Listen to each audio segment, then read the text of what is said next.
Y News.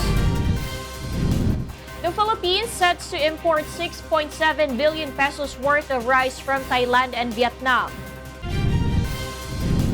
The Philippine Statistics Authority reports that prices of basic commodities increased by 3.2% within the first 2 years of the Duterte administration.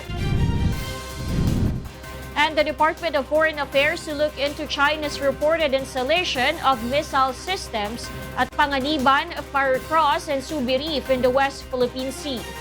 Good evening. The National Food Authority has accepted the prices offered by 2 rice exporting countries, but the agency wants more participants in the bidding. Ray Pelayo tells us why. Rebidding for the country's importation of 250,000 metric tons of rice ended early today. The bid prices of Thailand and Vietnam are lower than the reference price of the NFA, so both were accepted. But it should be noted that the reference prices of the National Food Authority have increased by more than $45 per metric tons. The Philippine government will spend 6.7 billion pesos for the 5 million sacks of rice. Initial delivery is expected at the end of May. However, according to the president of the Central Luzon Farmers Cooperatives, Simeon Sioson, the bid prices are too high and importation should have been done last year. Kapag alam ng supplier na kailangan natin, meron silang karapatan at prerogative nila na itaas yung presyo na gusto nila. NFA spokesperson Rex Estuperes said the agency had wanted to import rice in the last quarter of 2017, but the NFA Council did not approve it. He added that the government could have saved billions of pesos because the price then was much lower. Yun yung sinasabi natin, yung complexity of NFA operation. Decision should always be on time. The NFA expressed intention to open the government-to-government mode of procurement to other countries like India, Pakistan, and Myanmar so they can have more choices and healthier competition among bidders. But this request for them to be able to participate is still pending with the office of our Department of Foreign Affairs. The agency is set to import another 5 million sacks of rice for their 15-day buffer stock. But President Rodrigo Duterte wants to increase the stock to last 60 days. Ray Pelayo, UNTV News and Rescue, Quezon City. The Philippine Statistics Authority has recorded a 3.2% inflation rate under the Duterte administration. Monokson will tell us why. Based on data from the Philippine Statistics Authority, inflation rate in the country increased by 3.2% from June 2016 to April 2018. On the first month of the Duterte administration, inflation rate reached 1.3% in June and spiked by 4.5% last April 2018. PSA said the uptrend can be attributed to higher annual increments recorded in the indices of the following commodity groups: alcoholic beverages and cigarettes, shoes and clothes, utilities, health, transport, recreating and culture, and restaurant and miscellaneous goods and services. While the annual adjustments on the inflation for the rest of the commodity groups remained at their previous month's rate. A consumer group said the implementation of the train law greatly affects inflation. Ang suggestion po namin kung sana po nilang suspend yung implementation ng mga excise taxes doon po sa socially sensitive products. How they will do that? Medyo siguro amendment of the law or by executive instruction. It has only been 4 months since the train law's implementation, but the public has already been heavily affected. There is still 32 months before effectivity of the law expires. According to presidential spokesperson Secretary Harry Roque, the train law is not the sole reason for the high inflation rate. Secretary Roque warned businessmen against taking advantage of the train law to increase prices. Lahat yung mga nagsasamantalang mga negosyante na sinasamantala ang train, nagtataas ang presyo at sinisisi sa train, lahat po yan ay hahabulin ng gobyerno at pananagutin. Lahat po yung nag-hoard ng bigas, lahat po yung mga nagpumonopolyo sa bigas, lahat po yan kakalapagin ng gobyerno at kung kinakailangan, sasambahan ng economic sabotage. The government believes that once the Build, Build, Build program is finished, it will make the lives of Filipinos more comfortable. Mon Hokson, UNTV News and Rescue, Quezon City. The Department of Foreign Affairs is looking into China's alleged installation of missile systems in the West Philippine Sea. Meantime, the United States has expressed grave concern over China's growing militarization of the South China Sea. May Bermudez Celsus why. The White House cautioned Beijing against its increasing militarization of South China Sea. This was after reports from Reuters and CNBC reported that China has been silently deploying anti-ship and anti-aircraft missiles in the reefs of Panganiban, Fiery Cross, and Subi. Aware of China's militarization of the South China Sea, we've raised concerns directly with the Chinese about this, and there will be near-term and long-term consequences. For security analyst Professor Romel Banlawi, China is sending a message. Gusto ipakita ng China na maritime power na siya. Kasi yan ang gusto ni President Xi Jinping. For the Department of Foreign Affairs, the country's interest is clear and stands by its territorial and sovereign rights over the islands. That's why the agency is verifying the photos and reports from the international news agencies. Our allies and defense were saying that when you have missiles there, it can affect anyone. So we're taking it seriously. The secretary added that bilateral talks between China and Philippines are not enough to solve the issue. But we are also aware that there has to be talks between all the claimants and the non-regional players. An expert shares the same view. Then I think we should elevate this diplomatic protest to the regional body, which is the ASEAN, or our Asian neighbors as well, and even to the UN. May Bermudez, UNTV News and Rescue, Pasay City. Malacanang has expressed concern over China's reported missile deployment in the South China Sea. Based on reports, China has installed anti-ship cruise missiles and surface-to-air missile system on the Spratly Islands for the first time, particularly on Firecross Reef, Subi Reef, and Mischief Reef.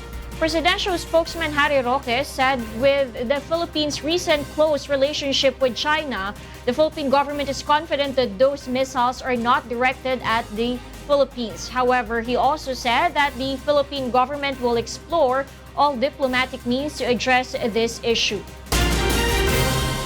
New transport network companies are set to operate in the country this month. While the Land Transportation, Franchising and Regulatory Board will look into bids to adjust the TNVS supply cap after 3 months. John Nano will tell us why. The Land Transportation, Franchising and Regulatory Board has accredited 5 new transport network companies set to operate in the Philippines. These are Hype, Auto, GoLag, Hirna and MyCab. MyCab, a TNC partnering with taxi cabs, already started its operation. Its app allows passengers to book a ride without internet connection. Its fare will be based on the taxi's meter and will not collect booking fees. Tayo ay nakafocus sa mga taxis. At ang mga taxis naman natin ay mga existing na mga franchise. So, hindi namin nakikita yung magiging problema na makakadagdag sa trapiko. Another TNC, Hirna, is also a taxi hailing service. But for now, its operation will only cover Davao, Bacolod, Iloilo, Cagayan de Oro, Iligan, Cebu, Baguio, and Pampanga. On the other hand, the TNC called Hype will use private-owned vehicles. Hype says it currently has 30,000 members, which also includes those without franchises. Marami rin nag-a-apply dito na bago. And once we start to operate, we will also present their case to LTFRB. Hype's fare structure is composed of 40 pesos base fare, 14 pesos per kilometer charge, and ×2 surge rate. It is set to launch its mobile application on May 19, while Auto's mobile application will be available for download on May 18. It also has fare matrix similar to Hype's. The company has yet to operate, but as early as now, they already have 5,000 registered TNVS. Na-accommodate po namin ngayon due to LTFRB's mandate po. Yun lang may mga existing PA and CPC. But then again, wag pong mawawalan ng pag-asa yung mga new applicants natin. Meanwhile, GoLag is planning to launch its operation by June. GrabPH earlier said that the number of their vehicles is very limited to meet the 600,000 demand in ride bookings daily. In line with this, the LTFRB will study TNVS supply cap adjustment every after 3 months. Joanano, UNTV News and Rescue, Quezon City. The Department of Foreign Affairs has launched 4 additional vans for passport on wheels. This is to expedite the process of passport application in the country. Mai Bermudez will tell us why. Starting May 18, the Department of Foreign Affairs will be rolling out 4 additional vans for the Passport on Wheels program. Each van contains 5 data capturing machines which can process 500 passport applications a day. At present, the DFA has 8 vans for the project. According to the DFA, 94,000 individuals and 82 cities have been served by the Passport on Wheels since its launch in January. In June, 2 megavans that can carry more data capturing machines are set to be added by the DFA. Meantime, starting tomorrow, there will be a test run for the new e-payment system to expedite payment process for claiming and renewing passports. By next week, testing na yan, and then lahat ng mag-a-apply ng June naka-e-payment. Pag nag-e-payment ka at hindi ka dumating, no, at wala kang reason na matibay, forfeited yung payment mo. Venus, a passport applicant, was delighted by the new system. Mabilis sana. Hassle kasi pag pipila ka tas haba. Mai Bermudez, UNTV News and Rescue, Pasay City. Supporters of Chief Justice on Leave Maria Lourdes Sereno urge justices to dismiss her quo warranto case. They formally filed their appeal to the Supreme Court today. Roderick Mendoza will tell us why. A week before the Supreme Court is supposed to decide the quo warranto petition against Chief Justice Maria Lourdes Sereno, her supporters appealed to the justices to dismiss the ouster case. The group Coalition for Justice wrote a letter to the High Court based on an online petition initiated by Jack Alvarez in Change.org. They said the quo warranto petition filed by the Solicitor General is against the Constitution and a threat to the credibility of the court. Nagsusumamo po kami sa inyo, sa inyong puso at isipan. Alam po ninyo, ang quo warranto wala pong basihan sa saligang batas. The group also said the Soljan's petition is politically motivated. Bigyan po natin ng day in court ang atin pong mahal na punong mahistrado sa pamamagitan po ng isang full-blown impeachment proceedings sapagkat ito po ang nasasaad sa saligang batas at hindi po ang quo warranto. A copy of over 16,000 signatures gathered from the online petition was attached to the letter. Next Friday, the justices are supposed to hold a special en banc session to decide Sereno's ouster case. Roderick Mendoza, UNTV News and Rescue, Manila. The Philippine Amusement and Gaming Corporation or PAGCOR urges the public to report gambling addicts, be it strangers or relatives. Monokson tells us why. Jesse Carlos, the gunman who opened fire in Resorts World Manila last year, was a gambling addict. 38 died during the incident.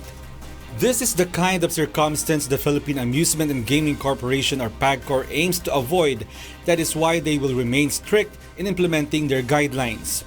On the program, Get It Straight with Daniel Razon, PAGCOR Corporate Social Responsibility Vice President Jimmy Bondoc said the public may report individuals whom they observe as gambling addicts, especially if they are relatives or family members. PAGCOR reiterates Jesse Carlos had long been banned from entering casino facilities after he was reported by his family. Pwede naman mag-family exclusion. I-report lang yan ng pamilya, tapos na. Under the Responsible Gaming Program, PAGCOR monitors every individual who walks into casino facilities.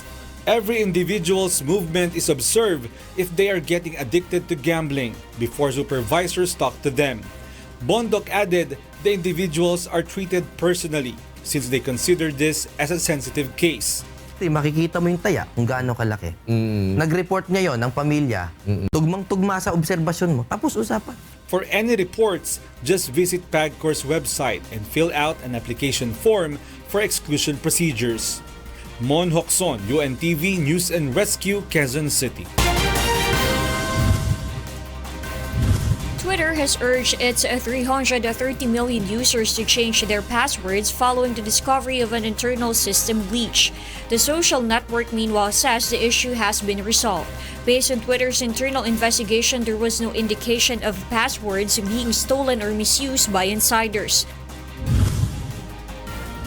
President Rodrigo Duterte's supporters are developing a social media platform similar to Facebook. Philippine Amusement and Gaming Corporation Vice President for Corporate Social Responsibility, Jimmy Bondok, says the app will be fair to all and will not be influenced by anyone. Kahit si Mocha, nakakampi ko, ay gawin nilang fact-checker, tututol ako. Hindi tama. Parang, teka muna, bakit mo pag-checkin yung merong alam mong merong sinasaydan from the very beginning? Parang. Bondok is one of those who had deactivated their Facebook accounts in opposition to the social networking service giant's decision to acquire the services of Rappler and Verifiles. The United States of America has given additional financial assistance to the rehabilitation of Marawi City. The U.S. donated 182 million pesos to be used in the construction of transitional shelters, sanitation facilities, as well as extending psychosocial support, among others. America's contribution to the Marawi City rehabilitation efforts has already reached 1.4 billion pesos in total. Next on Y News. The PNP Highway Patrol Group subjects motorists using blinkers and wangwang under Oplan Tokha. And 7 nations and institutions pledged to help Marawi City rehabilitation. Y News will be right back. I'm Darlene Basingan. Stay tuned for Angelo III. Good evening.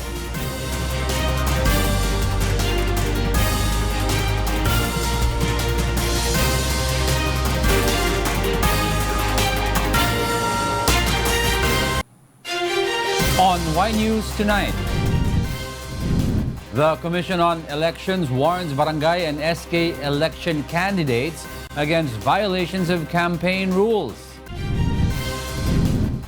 The Department of Environment and Natural Resources says the pipes emitting murky and foul-smelling liquid in Boracay Island were installed without permits.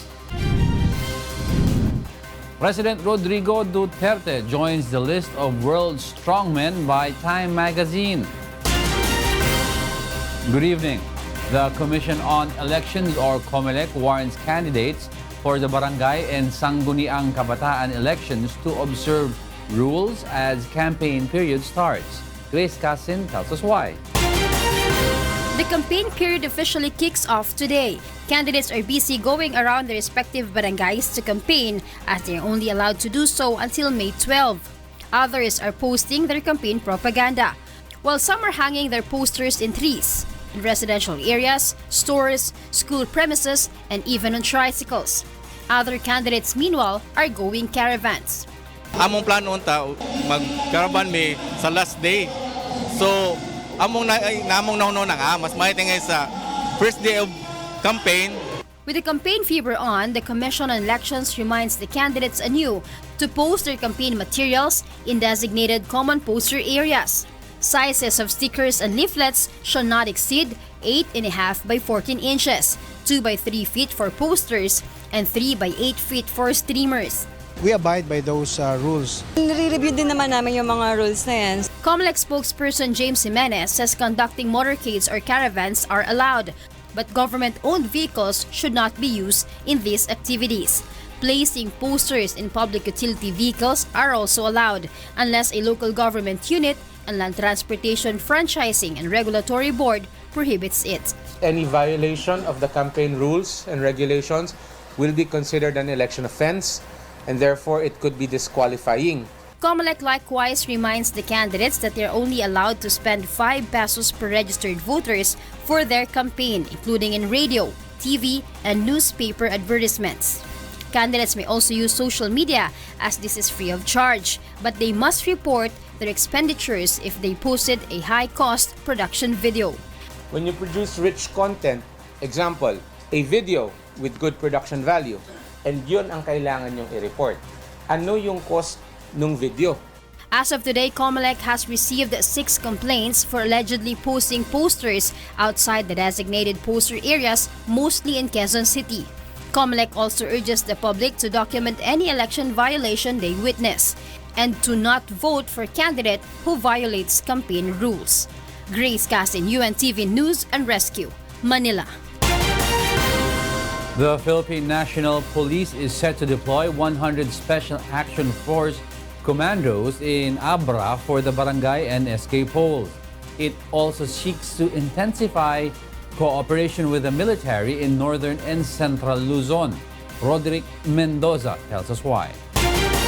Abra is one of the provinces considered as an election hotspot in the country due to the presence of intense political rivalries and armed groups. With this, Philippine National Police or PNP Chief Director General Oscar Albayalde orders the deployment of 100 Special Action Force or SAF members to the province to help provide security. If they feel that medyo delikado yung lugar, no, at mainit yung rivalry doon, pwede naman silang mag-request for additional personnel. In Nueva Ecija, PNP Chief Albayalde also visited Fort Ramon Magsaysay yesterday. His visit was aimed at strengthening the coordination between the police and military in terms of providing security in the region for the upcoming polls. Alam naman natin may mga hotspots na tinatawag. Kailangan natin paigtingin yung ating operasyon at saka yung, of course, yung augmentation. And in Zamboanga, the Commission on Elections or COMELEC discussed with the Philippine Security Forces the various problems they might face in the upcoming polls. One of these is the electricity supply loss in Zamboanga Peninsula, especially in remote areas. Second is the concerns on the security of teachers who would serve as Board of Election tellers. We encourage the voters, the teachers, anyone concerned citizen to provide and help us. Despite the concerns, the COMELEC as well as the PNP and AFP vow to assure the safety of the people in the Zamboanga Peninsula on Election Day. Lahat po ng probinsya magkakaroon ng main reaction force ng AFP just in case of any eventuality. Roderick Mendoza, UNTV News and Rescue, Philippines. Personnel of the Malay local government has begun excavating the pipe that's been releasing dirty and fetid liquid at Station 2 of Boracay Island. Despite this, they have yet to determine the source of the said liquid. With this, the Department of Environment and Natural Resources or DENR has ordered a probe into all establishments around the controversial pipe. Community Environment and Natural Resources Office Officer in Charge, Attorney Richard Fabula, says they also found that the said pipe has no discharge permit from DENR.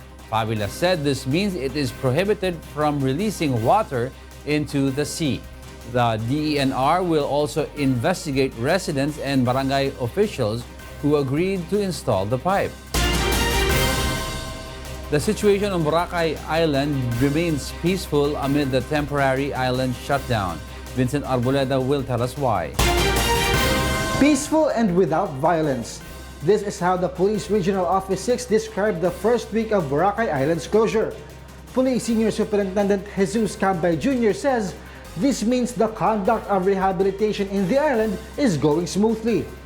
He notes it also proves that aid for residents and displaced workers are being provided properly. Yung crime environment naman natin ay manageable. In fact, yung crime against property na ina-anticipate natin na tataas went down by 100%. Although the situation in the island is peaceful, the 630 deployed cops there will remain. We will not scale down our forces as of this time because mag-shift na tayo ng focus from public order to anti-criminality natin.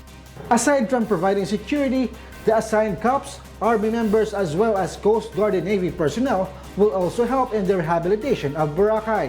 The Boracay Task Force is expected to stay in the island until the rehabilitation effort is completed and after it reopens to visitors. Vincent Arboleda, UNTV News and Rescue, President Rodrigo Duterte is among the strongman leaders featured on Time magazine cover. Rosalie Cos will tell us why. President Rodrigo Duterte is named as one of the strong men in the cover story of American magazine Time in its May 14, 2018 issue. Other leaders include Hungarian Prime Minister Viktor Orban, Turkey President Recep Tayyip Erdogan, and Russian President Vladimir Putin. President Duterte is also mentioned in the article written by American political analyst Ian Bremmer as one of those who belong to the so-called strongman era. The article says these strongmen are tough-talking populists who promise to protect a certain group of people from the other, depending on who is talking. President Duterte is described as a former mayor who talks more like a mob boss than a president and has made promises to wipe out the drug trade with his own brand of justice. Presidential spokesman Secretary Harry Roque said though the article is slanted, President Duterte has demonstrated strong and decisive leadership, which is appreciated by Filipinos as it is evident from the high satisfaction and trust rating of the public. He also said that the president's brand of justice adheres to the rule of law and the anti-drug operations ensure proper investigation of all drug-related killings. Rosalie Cos, UNTV News and Rescue, Malacanang. Aside from those using illegal drugs, the PNP will also subject motorists indiscriminately using sirens or wangwang and blinkers under Oplan Tokhang. Monokson will tell us why. The police warn motorists caught using wangwang and blinkers of facing arrest. The PNP Highway Patrol Group will subject under Oplan Tokhang motorists caught indiscriminately using sirens and blinkers. The move came following the directive of President Rodrigo Duterte to apprehend politicians caught using such devices. PNP Highway Patrol Group Director Police Chief Superintendent Arnel Escobar says they will knock on the doors of reported motorists and will urge them to surrender their blinkers and sirens. Pupuntahan namin sa kanilang bahay at kakatukin namin na kung pwede isurrender nila yung kanilang wangwang. The police will also immediately arrest those caught using sirens. Ang punishment doon ay kung first offense, immediate confiscation. For the second and the succeeding offenses, you will be subject for prosecution na merong imprisonment ito na 6 months and a fine of 600 pesos. Meanwhile, the PNP HPG already has its own multi-purpose patrol vehicle. It has GPS and dashboard camera. The vehicle can also be used as a temporary detention cell of arrested suspects. It can also be used for disaster relief operation as it has a life-saving equipment. The PNP spent 500,000 pesos to renovate the said vehicle into a multi-purpose patrol. Mon Hokson, UNTV News and Rescue, Philippines. The chief of the Philippine National Police issues a relief order for some members of the QCPD Station 11's Drug Enforcement Unit. Victor Cosare tells us why.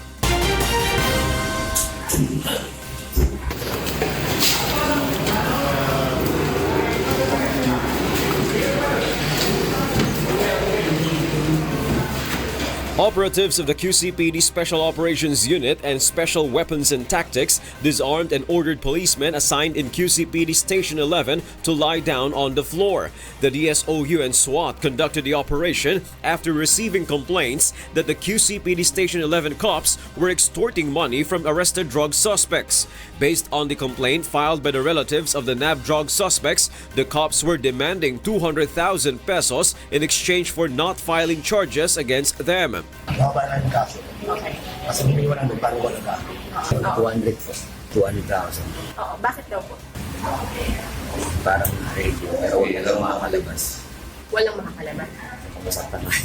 QCPD Station 11 Chief Police Superintendent Igmedio Bernaldez vows to investigate the complaint. However, he insists that illegal drugs were found in the possession of the drug suspects. Immediately, I will relieve all the STO personnel na sinasabing sangkot doon po sa pangyayari. Bernaldez also refused to name the cops involved in the alleged extortion. He also did not present to the media the allegedly confiscated illegal drugs from the drug suspects. However, PNP Chief Police Director General Oscar Albayalde orders to relieve all personnel of the Drug Enforcement Unit of QCPD Station 11 while the incident is being investigated. Bernaldez was also relieved from his post due to command responsibility. Victor Cosare, UNTV News and Rescue, Philippines. Unidentified suspects ambushed the chief legal officer of the Calabarzon Police in Antipolo, Rizal earlier this morning. One of the motives authorities see for the killing is linked to the victim's job. Master Kadapan Jr. will tell us why. Police Superintendent Rami Tagnong was dead on arrival at the Antipolo Doctors Hospital after he was ambushed by unidentified suspects in Barangay Dalig 1, Antipolo, Rizal at around 6 in the morning earlier. Tagnong was the chief legal officer of the Police Regional Office 4A. Witnesses say Tagnong and his common-law wife were on board their vehicle when two suspects on motorcycles shot them multiple times. Concerned citizens immediately brought the victims to the nearest hospital. Nakasuot ng puti at abal-abal ng itim yung bumaril. At ang driver natin kapulang. Bagong motor. Itong si Atty. Tagnong ay sustained multiple gunshot wound. A CCTV captured the suspect's escape from the crime scene. Local police are now studying the CCTV footage to immediately resolve the crime. In the absence of clear motive, so lahat ng anggulo ay possible. PNP Chief Oscar Albayalde says the killing of Superintendent Tagnong might have something to do with his job. Marami kasing napadismiss na tao din itong attorney na ito. So yun ang isang nakikita natin ngayon. Based on the records of Police Regional Office 4A, Superintendent Tagnong was the fourth personnel of the PNP Calabarzon murdered this year. Asher Kadapan Jr., UNTV News and Rescue, Philippines. 7 nations and institutions have pledged to help rehabilitate Marawi as the military claims that it has yet to complete its clearing operations in the war-ravaged city. Rosalie Cos will tell us why. The United States of America, Japan, China, Spain, Australia, World Bank, and Asian Development Bank. These are the countries and institutions that pledge to support the rehabilitation of Marawi City. The government cannot provide the details yet on the total amount of pledges made for the rehabilitation. But according to the National Economic Development Authority or NEDA, before accepting the financial assistance, this has to undergo processes. Mentioned amounts by the ODA partners, no, as long as hindi pa siya approved, hindi pa rin ito yung what's recorded as the definite amount in the government records. Meanwhile, the commemoration of the first year of Marawi siege is drawing near. It was on May 23, 2017 when the crisis broke out and terrorists supporting ISIS attacked the city. President Rodrigo Duterte declared the city's liberation from the terrorist influence on October 17, 2017 after the military killed Isnilon Hapilon and Omar Maute, the two leaders of the terrorists. But until now, the military is yet to finish its clearing operations in areas thoroughly affected by the battle. However, Task Force Bangon Marawi assures the government's efforts remain on track with the plans. They're also almost finished with the terms of reference for the project development of the city. On track pa naman to, we're just finalizing the terms. Rosalie Cozo, UNTV News and Rescue, Malacanang. Up next on Y News. China denies pointing lasers at U.S. planes in Djibouti. Iran says it will not renegotiate nuclear deal. Good evening. Here are the headlines on Y News Tonight. 250,000 metric tons of rice ended earlier today. The bid prices of Thailand and Vietnam are lower than the reference price of the National Food Authority, or NFA, so both were accepted. But it should be noted that the reference prices of the NFA have increased by more than $45 per metric ton. The Philippine government will spend 6.7 billion pesos for the 5 million sacks of rice. Initial delivery is expected at the end of May. The NFA also expressed intention to open the government-to-government mode of procurement to other countries like India, Pakistan, and Myanmar so they can have more choices and healthier competition among bidders. Meanwhile, based on data from the Philippine Statistics Authority, inflation rate in the country increased from 3.2% from June 2016 to April 2018. On the first month of the Duterte administration, inflation reached 1.3% in June and spiked by 4.5% last April 2018. PSA said the uptrend can be attributed to higher annual increments recorded in the indices of the following commodity groups: alcoholic beverages and cigarettes, shoes and clothes, utilities, health, transport, recreating and culture, and restaurant and miscellaneous goods and services. While the annual adjustments on the inflation for the rest of the commodity groups remained at their previous month's rate. The Department of Foreign Affairs, or DFA, is looking into China's alleged installation of missile systems in the West Philippine Sea or South China Sea.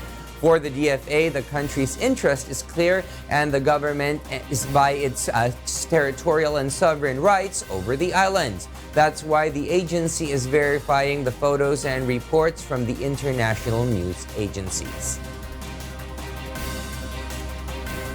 The secretary added that bilateral talks between China and the Philippines are not enough to solve the issue. Meanwhile, the White House cautioned Beijing against its increasing militarization of the South China Sea. The campaign period officially kicks off today with a campaign fever on the Commission on Elections reminds the candidates anew to only post their campaign materials in designated common poster areas. COMELEC spokesperson James Jimenez says conducting motorcades or caravans are allowed, but government-owned vehicles should not be used in these said activities. Placing posters in public utility vehicles are also allowed unless a local government unit and the Land Transportation Franchising and Regulatory Board prohibits it. Any violation of the campaign rules and regulations will be considered an election offense, and therefore it could be disqualifying. President Rodrigo Duterte is named as one of the strong men in the cover story of American magazine Time in its May 14, 2018 issue. Other leaders include Hungarian Prime Minister Viktor Orban, Turkey President Recep Tayyip Erdogan, and Russian President Vladimir Putin.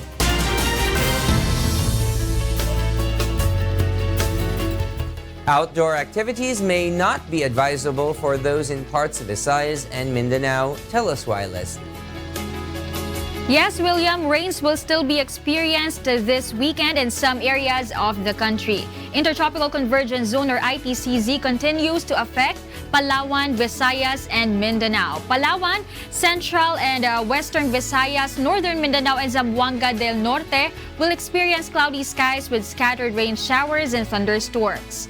Meanwhile, partly cloudy to cloudy skies with isolated rain showers will prevail over Metro Manila and the rest of the country. Heat index, or the temperature people feel today, is recorded highest in Dagupan City, Pangasinan with 48.7 degrees Celsius. According to Pag-asa, temperature tomorrow in Metro Manila will range from 25 to 35 degrees Celsius, 25 to 36 degrees Celsius in Tuguegarao City, 25 to 32 degrees Celsius in Metro Cebu, and 25 to 34 degrees Celsius in Metro Davao. Tomorrow, the sun is expected to rise at 5:32 in the morning. That's our weather forecast. Back to you, William. Thank you very much, Leslie Longbowen from the UNTV Weather Center.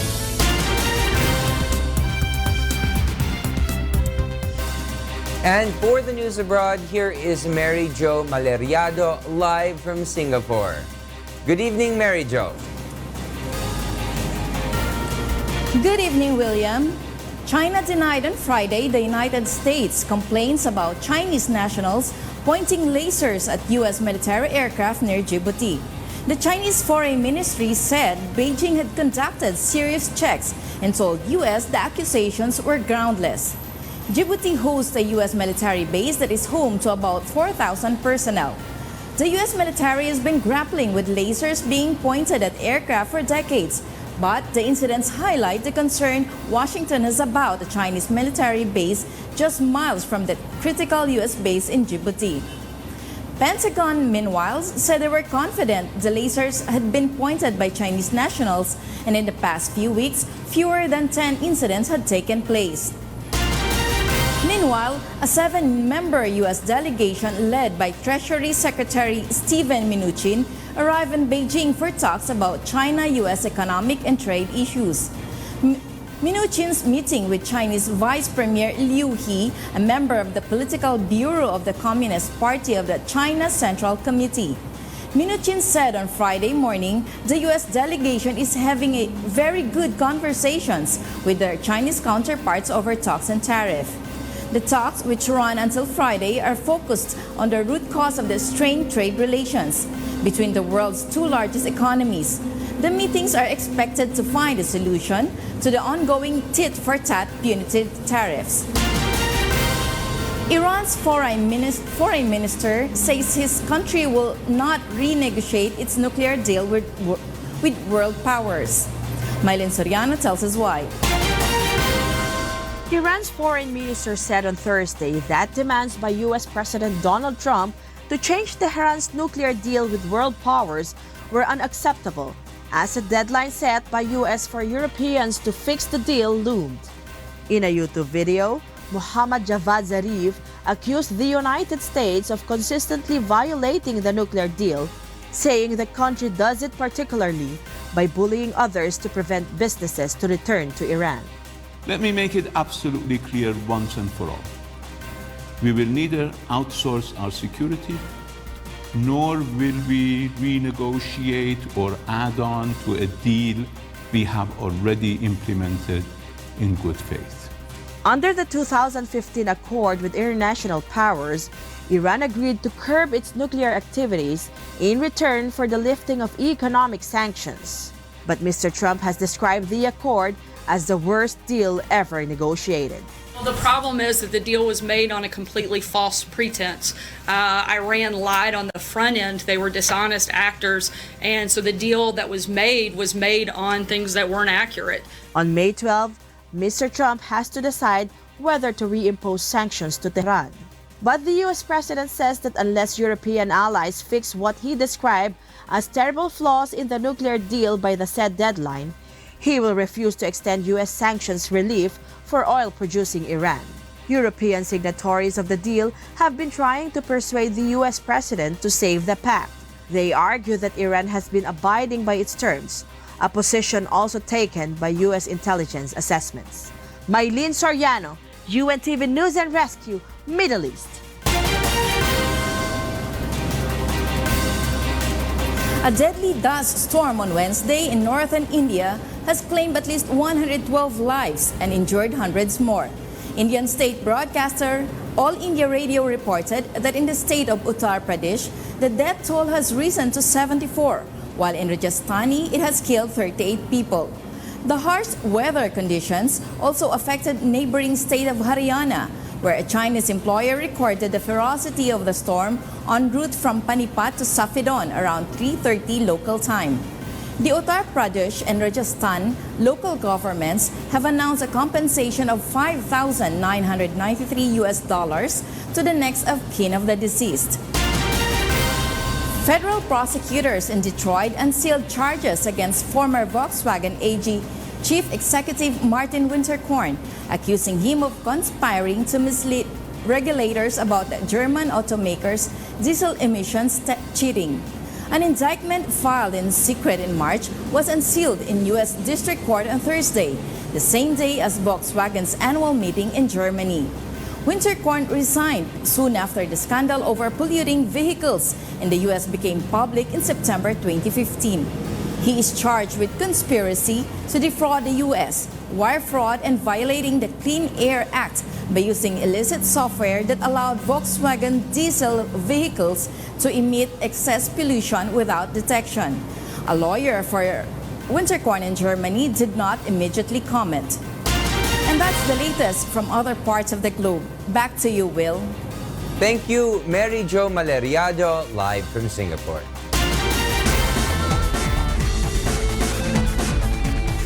Executives and officials of government agencies take to the UNTV Cup hard court beginning Sunday.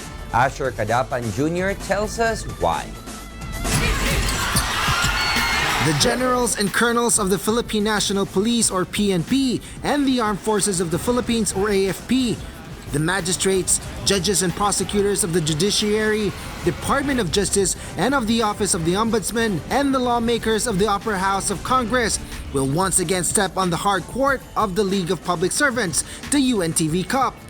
And this year, some of President Rodrigo Duterte's cabinet members as well as executives of the Government Service Insurance System or GSIS will join the league. 8 teams will compete for 1 million peso cash prize the champion of this year's off-season games will receive, which will then be donated to their chosen beneficiaries. A total of 2,350,000 pesos awaits the teams. For the AFP Cavaliers, defending the title is a big challenge. I think yung team magiging ready naman pa rin. Walang problema. Kaya lang, ang problema nga, sana kasi mas marami kaming bago ngayon, maaga mag-gel sa team. Compared kasi dati, medyo matagal nagkaroon ng samahan. Ngayon, may mga bago. Sana, in time, mag-regroup, mag-gel pa sa iba. Pero tingin ko naman sabi ko nga champion tayo, defending champion. Kaya dapat pakita natin na defending champion tayo. The PNP responders, meanwhile, led by their new Chief Police Director General Oscar Albayalde, vowed to bounce back after losing to the AFP Cavaliers in an overtime game in last year's off-season championship game. The Senate Sentinels, Judiciary Mages, DOJ Justice Boosters, Ombudsman Graft Busters, GSIS Thunder Furies, and Malacanang PSC Kamao are also gearing up for the hard court action. The UNTV Cup off-season games will kick off this Sunday, May 6 at Pasig City Sports Center. Asher Kadapan Jr., UNTV News and Rescue. An artist uses custom-made robots to paint. Leslie Longbowen tells us why. The advancement of technology has helped people in so many ways. Now it also helps artists paint. American artist Barnaby Furness uses rover robot Sozo in making his artworks. Like, I literally think of that robot as like a friend. Furness gives instructions through paintbrush-style rod attached to optical tracking system. During every painting session, each movement is recorded and stored, allowing the robot to redo an effect or recreate portions of a painting. This robot is created by technology startup Art Matter. Every creative industry, every creative domain completely transformed by digital technology over the past 20 years, except for painting. It was something that just always bothered me, and I sought ways to explore it. With this innovation, paintings can now be a collaborative work, not just of 2 or more people, but of humans and machines. Leslie Longbowen, UNTV News and Rescue. Those are the reasons behind the news, May 4, 2018. I am William Thio. Because we need to know, we will always ask why. Thank you for watching Y News.